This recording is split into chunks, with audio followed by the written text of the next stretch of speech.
भगवान अग्निदेव बोले कि दान धर्मान प्रवेक्षामि भुक्ति मुक्ति प्रद शृणु दानमिष्टम तथा पूर्तम धर्म कुर्वन् सर्वभाग। क्या कहा? अब मैं भुक्ति मुक्ति देने वाले दान धर्म की महिमा का वर्णन करता हूं। भगवान अग्निदेव बोले, कहते हैं इष्ट तथा पूर्त आदि दान करने वाला मनुष्य सब कुछ प्राप्त कर लेता है।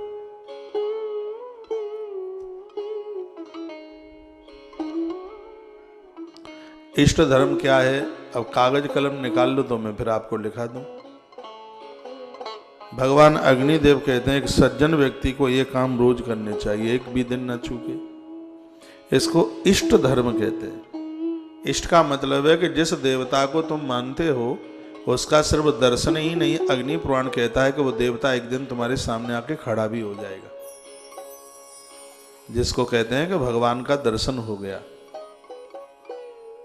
वो इष्ट धर्म के द्वारा हो जाता है। तो इष्ट धर्म क्या है, वर्णन किया है इसमें इष्ट धर्म, और आप पहली बार सुन रहे होंगे, मैं सुनाई पहली बार रहा हूं। तो इष्ट धर्म क्या है कि अग्निहोत्रम तपः सत्यम वेदानां चानुपालनम आतिथ्यं वैश्वदेवं च प्राहुरुष्टं च नाकदम् ग्रहोपरागे यद्दानं सूर्यसंक्रमणेषु च द्वादशादौ च यद्दानं पूर्त तद्रपि नाकदम् देशे काले च पात्रे च दानं कोटिगुणं भवेत् अयने विशुषे पुण्यम व्यतीते पाते दिनक्षये। बड़ी सुंदर बात कही गई है। इष्ट धर्म क्या है? इष्ट धर्म में किए गए ये काम सर्व प्रकार से आनंद देने वाले हैं और इष्ट का दर्शन कराने वाले हैं। इसमें अग्निहोत्रम तपः सत्यम, सबसे पहले एक अग्निहोत्र नित्य जो हवन करता है, यज्ञ करता है, उसे एक न एक दिन भगवान का दर्शन होता है। भगवान अग्निदेव कह रहे हैं। ये खोलो, ये लिखने लायक बात है और आप चूक जाएंगे, ये भी मुझे पता है, आप चूक जाएंगे। मानवीय जीवन मिला है और सत्य यही है। भगवान अग्निदेव कहते हैं परमात्मा का भगवत दर्शन ही जीवन की सबसे बड़ी सफलता है। इष्ट धर्म में कुछ चीजें हैं, उसका वर्णन किया। अग्निहोत्रम सबसे पहला है नित्य हवन यज्ञ करना, दूसरा है तप उपवास इत्यादि करना। ये उपवास वगैरह सब तप में आते हैं। आप एकादशी का 11 का उद्यापन भी कर दें तो भी कोई न कोई व्रत करते रहिएगा। व्रत से इंद्रियां अपने कंट्रोल में होती हैं, वृत्तियों में सुधार आता है और यह साधक के लिए भगवत दर्शन करने में ये बहुत सुगमता रूप हासिल कर देती हैं। भगवान कहते हैं अग्निहोत्रम पहला है हवन यज्ञ, दूसरा है व्रत उपवास करना, कष्ट सहन करना। तप में ही आता, थोड़ी सी परेशानी आई नहीं, घिल नहीं गए, थोड़ा सा सहन कीजिए। ये हमें पता है कांटा लगता है, उसका भी दर्द होता है, लेकिन सहन किया जाता है उसे। तो तप कष्टों को भी सहन कीजिए, तप व्रत उपवास कीजिए। और तीसरी बात कही गई है सत्य, इंद्रियों से व्यभिचार मत कीजिए, यही सत्य है।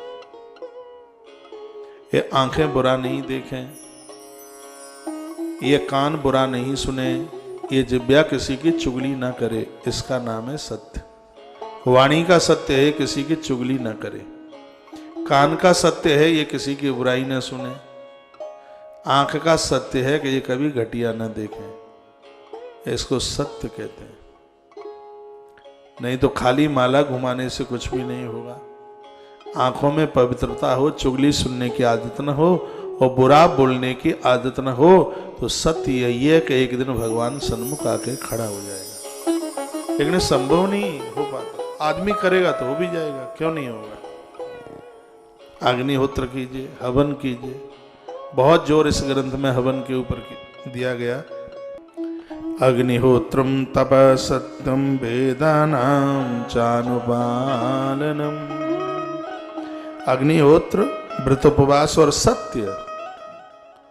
जिह्वा से झूठ नहीं बोले बहुत अच्छी बात है, लेकिन ये आंखें भी तो गलत काम ना करें, कान भी तो बुरा ना सुने, ये जिह्वा कुछ बुरा ना बोले, टांगे अच्छी जगह पर जाएं, इसको दैहिक सत्य कहा है। और भगवत दर्शन करने में ये बड़ा सराहनीय है ये।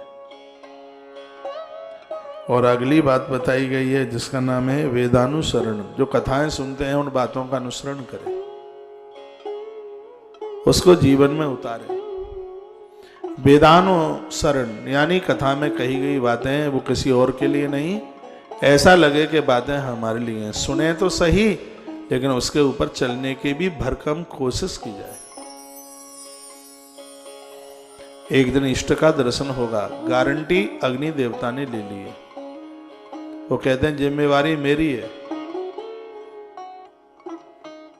वो कहते हैं तुम्हारी देह में अंतिम संस्कार तो मैं ही करने जाऊंगा, मैं ही जलाऊंगा पार्थिव शरीर को, लेकिन शरीर बाद में जलाऊंगा, पहले तुम्हें भगवान के सन्मुख खड़ा कर दूंगा, ये जिम्मेवारी मेरी है। अग्निदेव बोले कितने छोटे छोटे काम है और वो भी होते नहीं है, करें। अग्निहोत्र, नित्य का हवन, कोई न कोई उपवास, इंद्रियों से व्यभिचार न हो, और अगला है वेदानुसरण। वेदों में जो बात कही गई है वो हमारे लिए मान्य हो, उनको हम माने।